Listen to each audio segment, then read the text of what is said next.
Halo guys, balik lagi ke channelku Nurul Serba Serbi. Nah kali ini masih gelap banget ya guys ya.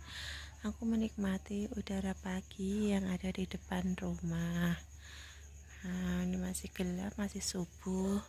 Oh ya, itu kan udara pagi itu sangat sehat sekali buat kesehatan. Jadi kita harus meluangkan waktu buat menghirup setidaknya udara pagi.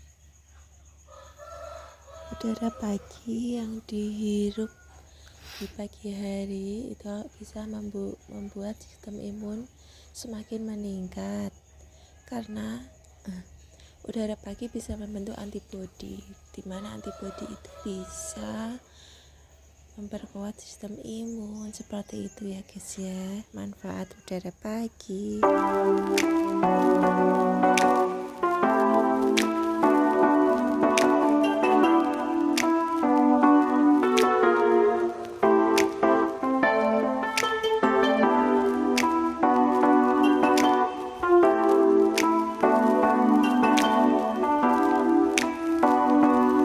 Sejuk sekali hawanya.